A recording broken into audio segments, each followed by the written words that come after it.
उस आम वाले का एक छोटा बेटा भी था जिसका नाम कमल था। कमल शहर में रहकर नौकरी करता था और जब कभी भी उसका मन होता था तो वो अपने पिता के घर आ जाता था, क्योंकि शहर से उसका घर बस थोड़ी ही दूरी पर था।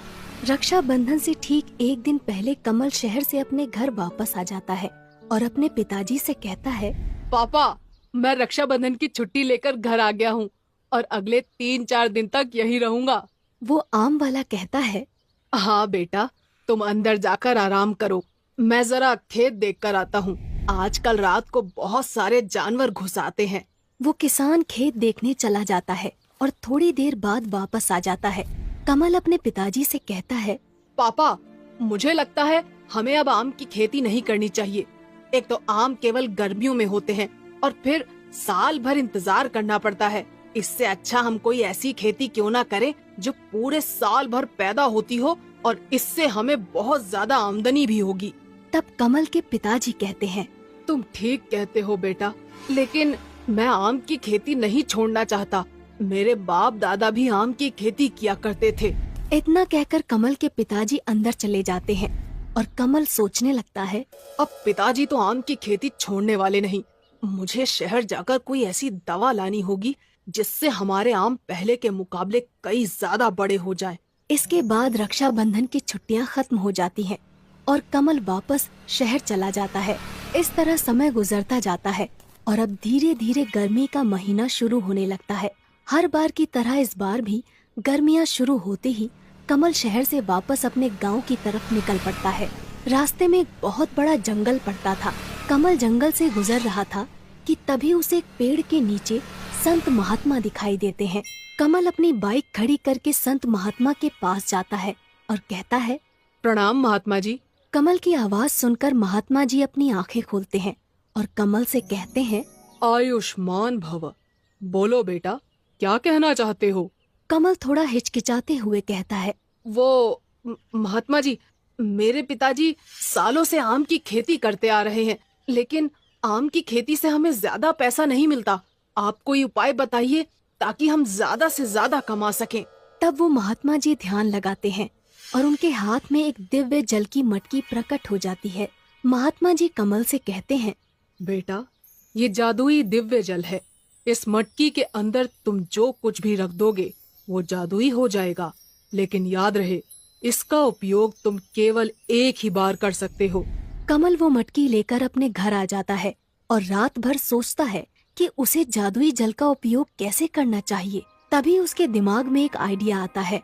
अगर मैं इस मटकी के अंदर एक आम को रख दूं, तो वो आम जादुई आम बन जाएगा।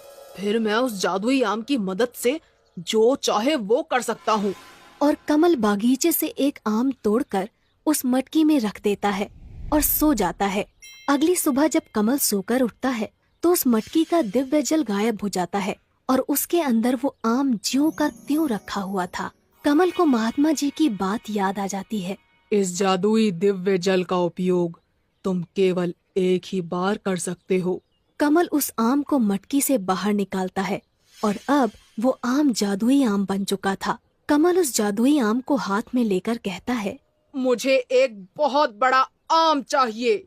और देखते ही देखते वो छोटा सा आम एक बहुत बड़ा आम बन जाता है जो कमल से भी ऊंचा था। ये देखकर कमल की खुशी का ठिकाना नहीं रहता और वो खुशी से नाचने लगता है। तभी उसे पिताजी की आवाज सुनाई देती है। कमल तुरंत उस आम को वापस से छोटा करके अपने बैग में छुपा लेता है और अपने मन में सोचता है, पिताजी तो बहुत सीधे साधे आदमी हैं। अगर उन्हें इस जादुई आम के बारे में पता चल गया तो गड़बड़ हो सकती है। मुझे यहाँ से दूर वापस शहर जाना होगा। और अगले ही दिन कमल शहर जाने लगता है, लेकिन इस बार वो पैदल शहर को जा रहा था। ये देखकर कमल के पिताजी कहते हैं, बेटा कमल, क्या बात है?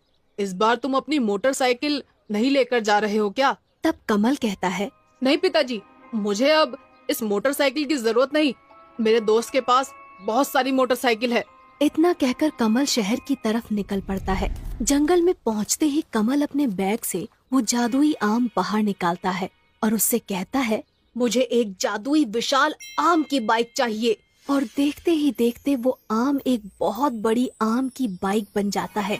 कमल उस जादुई आम की बाइक पर बैठकर पूरे जंगल का चक्कर लगाता है और आज उसे बहुत मजा आ रहा था।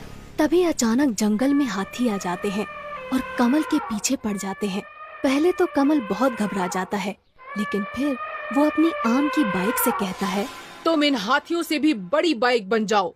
और अगले ही पल कमल की आम की बाइक उस हाथी से भी बड़ी हो जाती है। और फिर क्या था, अपने सामने इतनी बड़ी आम की बाइक देखकर हाथी भी डर जाता है और वहाँ से भाग जाता है। शहर पहुँचने से पहले कमल अपनी आम की बाइक को बिल्कुल नॉर्मल बाइक बना लेता है ताकि शहर में किसी को उसके ऊपर शक ना हो। शहर पहुँचने के बाद कमल सोचता है, अब मुझे नौकरी करने की कोई जरूरत नहीं, मेरे पास जादुई आम की बाइक है। कमल अपनी नौकरी छोड़ देता है और अब वो दिन भर मस्ती करता था और रात होते ही अपनी बाइक को जादुई आम की बाइक बनाकर पूरे शहर का चक्कर लगाता था।